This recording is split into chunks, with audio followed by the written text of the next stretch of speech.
Внешнее намерение. Намерение – это совмещение желания с действием. Намерение что-либо сделать своими силами всем, знакомо это внутреннее намерение. Гораздо сложнее распространить действие намерения на внешний мир. Это есть внешнее намерение. С его помощью можно управлять миром. Точнее, выбирать модель поведения окружающего мира, определять сценарии и декорации. Понятие внешнего намерения неразрывно связано с моделью вариантов. Все манипуляции со временем, пространством и материей, которые не поддаются логическому объяснению, принято относить к магии или к паранормальным явлениям. Вот эти явления и демонстрируют работу внешнего намерения, оно направлено на выбор линии жизни в пространстве вариантов. Внутреннее намерение – бессильно превратить яблоню на тропинке в грушу. Внешнее намерение тоже ничего не превращает, оно выбирает в пространстве вариантов тропинку с грушей вместо яблони и осуществляет переход. Так яблоня замещается грушей. С самой яблоней ничего не происходит, просто делается подмена. Материальная реализация перемещается в пространстве вариантов с одной линии на другую. Никакая сила не способна каким-то волшебным образом действительно превратить один предмет в другой, на это направлено внутреннее намерение, но его возможности весьма ограничены. Если попытаетесь мысленно двигать карандаш на столе, у вас ничего не выйдет. Но если вы имеете твердое намерение представить себе, что он двигается, возможно, у вас получится. Допустим, вам удалось сдвинуть карандаш с места, во всяком случае, у экстрасенсов кое-что получается. Может показаться жутковато странным то, что я сейчас скажу. Карандаш на самом деле не двигается. И в то же время это вам не просто кажется. В первом случае вы делаете попытки сдвинуть карандаш энергией своих мыслей. Этой энергии явно мало для перемещения материального предмета. Во втором случае вы скользите по линиям жизни, где карандаш имеет разное местоположение. Чувствуете разницу? Вот карандаш лежит на столе. Силой намерения вы представляете, что он начинает двигаться. Ваше намерение сканирует секторы пространства, в которых карандаш занимает все новые положения. Если мысленное излучение обладает достаточной силой, карандаш последовательно материализуется в новых точках реального пространства. При этом передвигается отдельный слой карандаша, в то время как остальные слои, в том числе слой наблюдателя, остаются неподвижными. Двигается не сам предмет, а его реализация в пространстве вариантов. Неудивительно, если у вас ничего не получается. Почти у всех людей подобные способности развиты, очень слабо. И дело даже не в том, что у вас слабая энергетика, а в том, что очень трудно поверить в такую возможность и, следовательно, вызвать у себя чистое внешнее намерение. Люди, способные к телекинезу, не двигают предметы. Они обладают уникальной способностью силой намерения направлять свою энергию для перемещения материальной реализации в пространстве вариантов. Все, что связано с внешним намерением, принято считать мистикой, магией или, в лучшем случае, необъяснимыми явлениями, свидетельства о которых успешно складываются на пыльные полки. Обыденное мировоззрение такие вещи начисто отвергает. Иррациональное всегда вызывает своеобразный страх. Подобный страх и оцепенение испытывают люди, наблюдающие НЛО. Необъяснимое явление настолько далеко от привычной реальности, что в него не хочется верить.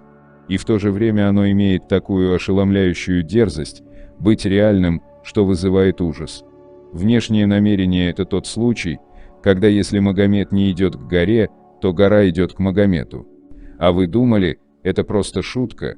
Работа внешнего намерения не обязательно сопровождается паранормальными явлениями. В повседневной жизни мы постоянно сталкиваемся с результатами действия внешнего намерения. В частности, наши опасения и худшие ожидания реализуются именно внешним намерением. Но поскольку в данном случае оно работает, независимо от нашей воли, мы не осознаем, каким образом так получается. Управлять внешним намерением намного труднее, чем внутренним. Представьте, что вы высаживаетесь на остров, где встречаете дикарей. Теперь жизнь зависит от того, как себя повести. Первый вариант – вы жертва. Вы извиняетесь, Приносите дары, оправдываетесь, заигрываете. В этом случае ваша участь быть съеденным. Второй вариант – вы завоеватель. Вы проявляете агрессивность, нападаете, пытаетесь подчинить. Ваша участь либо победить, либо погибнуть. Третий вариант – вы преподносите себя хозяином, правителем. Простираете свой перст, как власть имеющий, и вам подчиняются. Если у вас нет сомнений в собственном могуществе, другие также будут думать, что иначе невозможно. Ваше мысленное излучение настроено на линии жизни, где вы властитель. Первые два варианта относятся к работе внутреннего намерения, а третий вариант демонстрирует работу внешнего. Внешнее намерение просто выбирает нужный вариант. Муха, бьющаяся о стекло рядом с открытой форточкой, имеет внутреннее намерение. Как вы думаете, что будет для нее внешним намерением? Напрашивается ответ вылететь в форточку, однако это не так. Если она отлетит назад и осмотрится, то увидит закрытое стекло и открытую форточку. Для нее это будет просто более расширенное видение реальности. Внешнее намерение в чистом виде открывает перед мухой все окно. Внутреннее намерение относится к любым попыткам воздействовать на окружающий мир на одной и той же линии жизни. Все, что возможно в пределах отдельно взятого сектора пространства вариантов, описывается известными законами естествознания и укладывается в рамки материалистического мировоззрения. Внешнее намерение относится к попыткам выбрать линию жизни, на которой реализуется желаемое. Теперь вам должно быть понятно, что пролететь через закрытое окно – это внутреннее намерение. Внешнее же намерение – это перейти на линию жизни, где окно открывается. Можно прилагать нечеловеческие усилия сдвинуть карандаш силой мысли, а можно одним лишь внешним намерением сканировать пространство вариантов с разными положениями карандаша. Допустим, вы уверены, что не сможете найти парковку возле супермаркета накануне Рождества. Внутреннее намерение утверждает, откуда ей там взяться, если все люди сейчас заняты покупками. Внешнее же намерение со всей очевидностью допускает, что вы подъезжаете к супермаркету и в этот момент место для вас освобождается.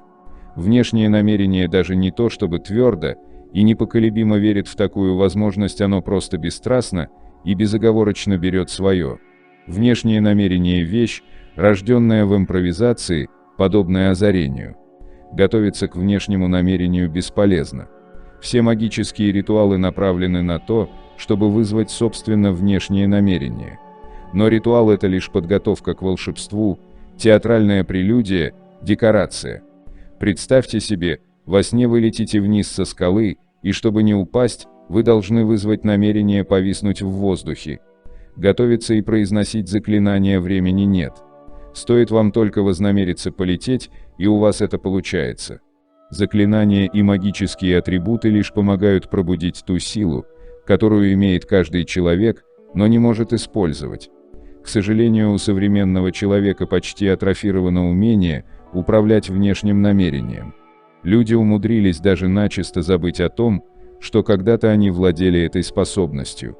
Неясные упоминания проскальзывают только в древних легендах. Сейчас нечего даже и пытаться доказать, что египетские пирамиды и другие подобные сооружения были построены с помощью внешнего намерения.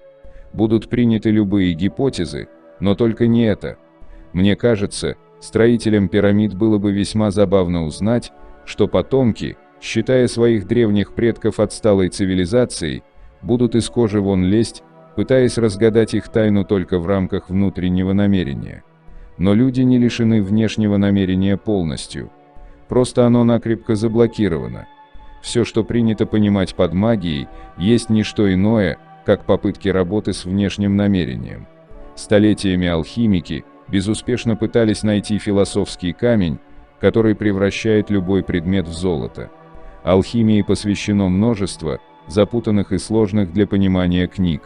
А на самом деле, как гласит легенда, секрет философского камня умещается в нескольких строках, высеченных на изумрудной пластине так называемой изумрудной скрижали. Для чего же тогда столько книг? Вероятно, для того, чтобы понять эти несколько строк. Вы, наверное, слышали о священном Граале. За ним активно охотились многие, даже представители Третьего Рейха. Постоянно ходят легенды о подобных атрибутах, которые якобы дают неограниченную силу и власть. Наивные заблуждения. Никакой предмет не может дать силу. Фетиши, заклинания и другие магические штучки сами по себе не имеют никакой силы. Сила во внешнем намерении людей, их использующих. Атрибуты лишь в какой-то степени помогают подсознанию включить дремлющие и слабо развитые зачатки внешнего намерения. Вера в магическую силу атрибутов дает импульс для пробуждения внешнего намерения. Древние цивилизации достигали такого совершенства, что обходились без магических ритуалов. Естественно, такое могущество создавало сильнейший избыточный потенциал. Поэтому цивилизации, подобные Атлантиде, открывающие тайны внешнего намерения, время от времени уничтожались равновесными силами. Осколки тайного знания дошли до нас как магические практики, цель которых воссоздать утерянное. Однако это лишь слабые и поверхностные попытки, идущие по ложному пути внутреннего намерения.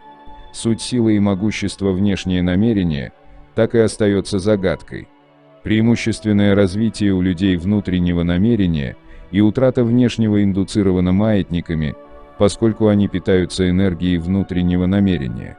Управление внешним намерением возможно только при наличии полной свободы от маятников.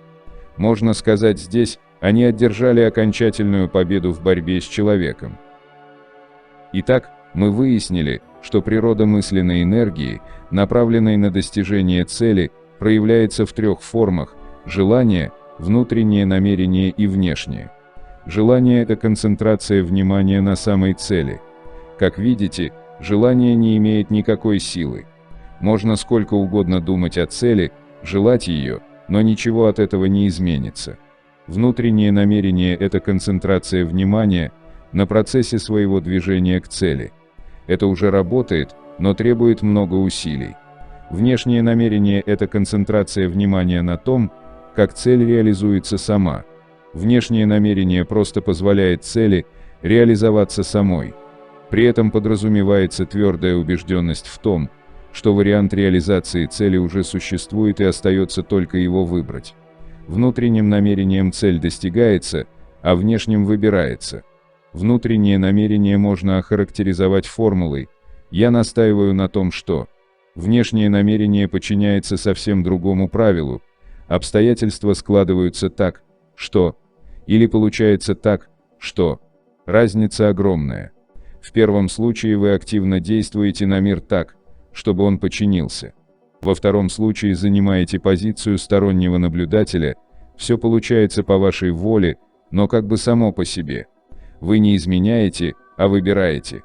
Полет во сне происходит именно по формуле «получается так, что я лечу, а не я настаиваю на том, чтобы лететь». Внутреннее намерение стремится к цели напрямую, напролом. Внешнее намерение направлено на процесс самостоятельной реализации цели. Внешнее намерение не торопится достигнуть цели, она и так в кармане. Тот факт, что цель будет достигнута, вообще не подвергается сомнению и не обсуждается. Внешнее намерение неумолимо, хладнокровно, бесстрастно и неотвратимо двигает цель к реализации. Чтобы отличить, где работает ваше внутреннее намерение, а где внешнее, используйте примерно такие двусторонние сопоставления. Пытаетесь чего-то добиться от этого мира, он сам дает вам то, что хотите. Боретесь за место под солнцем, мир раскрывает вам свои объятия. Ломитесь в запертую дверь, дверь сама перед вами распахивается. Пытаетесь пробиться сквозь стену, стена расступается перед вами. Стараетесь вызвать в своей жизни какие-то события, они сами приходят. В общем, внутренним намерением вы пытаетесь переместить свою реализацию относительно пространства вариантов, а внешнее намерение перемещает само пространство вариантов так, что ваша реализация оказывается там, где надо. Понимаете, в чем разница? Результат один и тот же, но пути достижения совсем разные. Если ваши действия можно описать второй частью этих сопоставлений, значит вы поймали внешнее намерение. Когда вы боретесь, то стараетесь протолкнуть свою реализацию в пространстве вариантов, а когда выбираете, пространство само идет к вам. Конечно, пространство вариантов самостоятельно не станет перемещаться относительно вашей реализации. Для этого вы должны предпринять определенные действия.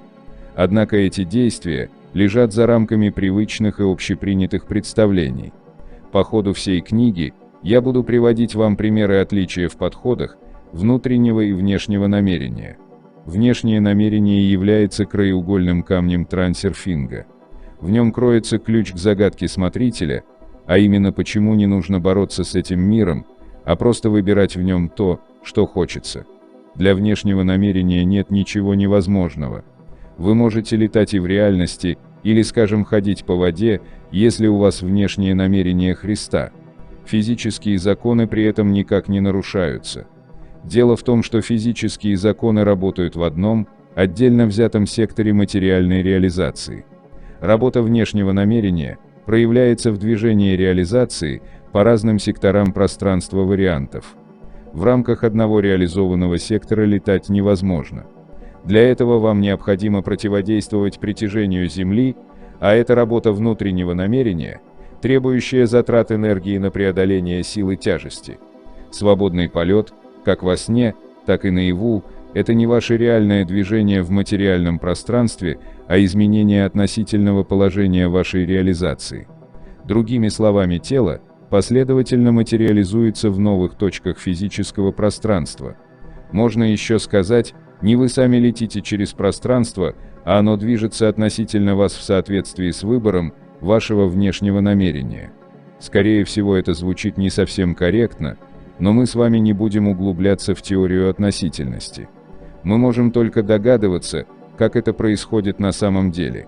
Для того, чтобы полететь, вам необходимо иметь безоговорочную веру в то, что это можно сделать.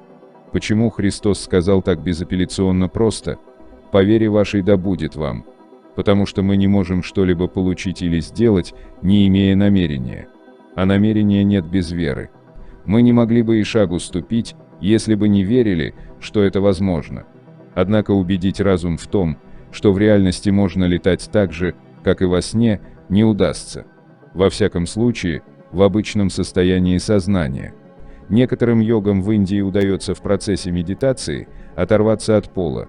О других достоверных проявлениях левитации мне лично неизвестно. Возможно, их намерения хватает только на то, чтобы настроиться на движение вариантов, при котором тело висит в воздухе. Принимая во внимание огромные возможности йогов в сравнении с обычными людьми, вы можете себе представить, насколько сложно подчинить воле внешнее намерение. Во сне дремлющий разум еще способен допустить возможность полета, но в сознании для него это вещь непостижимая, как бы вы себя ни убеждали. Должна быть не просто вера, а знание. Вера подразумевает возможность сомнения. Где есть вера, там есть место и сомнению. Знание исключает сомнение. Ведь вы не сомневаетесь, что яблоко, брошенное вами, упадет на землю. Вы в это не верите, а просто знаете. Чистое внешнее намерение свободно от сомнения, а значит и от веры. Если во сне для полета достаточно только намека на внешнее намерение, то в мире инертной материальной реализации намерение должно быть абсолютно чистым. Но пусть вас не расстраивает невозможность обрести чистое намерение. Для реализации вашей цели вполне сойдет и намерение второго сорта. Просто потребуется определенное время, чтобы инертная реализация раскрутилась. В контексте внешнего намерения возникает интересный вопрос: что такое гипноз? Я затрудняюсь точно определить, является ли это результатом работы внутреннего намерения или внешнего. Энергии мыслей явно не хватает, чтобы силой внутреннего намерения передвигать предметы, даже самые легкие. Однако этой энергии вполне достаточно для передачи от одного человека к другому различных внушений. У некоторых людей наблюдаются ярко выраженные способности направлять достаточно мощный энергетический поток. Если он моделируется определенными мыслями, то у человека, на которого этот поток направлен, возникает эффект внушения. Вы же не думаете, я надеюсь, что гипнотизер орудует лишь каким-то магнетическим взглядом или пасами рук. Тем более, что для энергетического воздействия не всегда обязательно наличие визуального или речевого контакта. Однако, насколько мне известно, гипноз действует в основном на близких расстояниях. Тогда естественно предположить, что он является результатом передачи мысленной энергии с помощью внутреннего намерения. В тех же случаях, когда гипноз проявляется на больших расстояниях, внешнее намерение, несомненно, играет главную роль, если здесь не задействованы какие-то другие механизмы. Чтобы почувствовать внешнее намерение, необходимо вырваться из прокрустово ложа привычных представлений и ощущений. Разум существует в узких рамках общепринятого мировоззрения. Вырваться за эти границы трудно, потому что такой прорыв можно, в свою очередь, осуществить только внешним намерением. Разум так просто не отдаст свои позиции. Получается замкнутый круг. Для того, чтобы постичь внешнее намерение, требуется само внешнее намерение. В этом вся сложность. Боюсь разочаровать некоторых читателей тем, что мне неизвестны упражнения, развивающие внешнее намерение. Цель таких упражнений, наверное, звучала бы как вознамериться заиметь намерение. Единственная возможность глубже понять природу внешнего намерения – это практика осознанных сновидений. В реальности я могу вместо упражнений предложить практику осознанной жизни. Это значит не столько тренироваться, сколько жить внешним намерением. Реальность отличается от сна только инертностью материальной реализации в пространстве вариантов. Все остальное одинаково. Вы можете задать вопрос: если мы не способны управлять внешним намерением, то на что же тогда можно рассчитывать? Конечно, многотонные глыбы вы вряд ли сможете двигать, но инертность материального мира можно преодолеть временем. Общепринятый и привычный путь достижения целей основан на внутреннем намерении.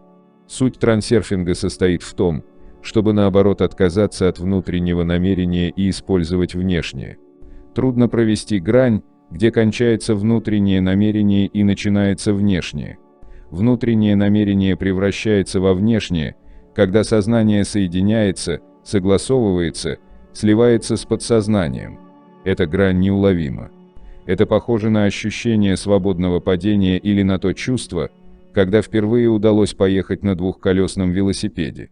Но лучше всего это объясняется ощущением полета во сне, когда вы намеренно поднимаете себя в воздух. Сознание слито и полностью согласовано с подсознанием в определенном узком сегменте. Вам легко пошевелить пальцами рук, немного труднее пальцами ног, еще труднее ушами, а внутренними органами почти невозможно. Внешнее намерение развито еще слабее. Согласовать сознание и подсознание в намерении оторваться от Земли и полететь настолько трудно, что это считается практически невозможным. Мы будем ставить перед собой более приземленные цели. Левитация – это высшее проявление чистого внешнего намерения. Но сила внешнего намерения настолько велика, что даже ничтожной его части достаточно для получения внушительных результатов. В повседневной жизни внешнее намерение работает, независимо от нашей воли, и действует зачастую во вред. Например, это проявляется как реализация наших худших ожиданий.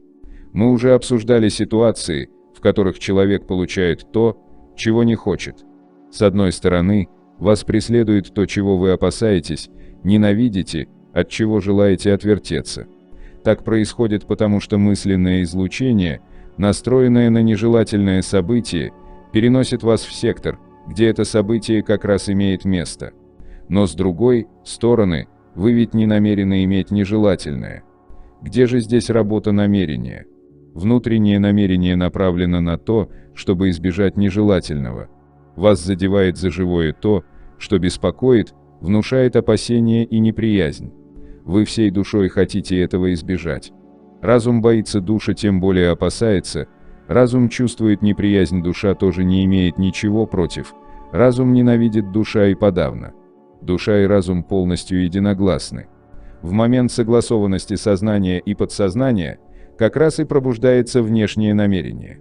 Вот только направлено оно не туда, куда вам нужно. О направленности внешнего намерения здесь говорить даже не совсем корректно.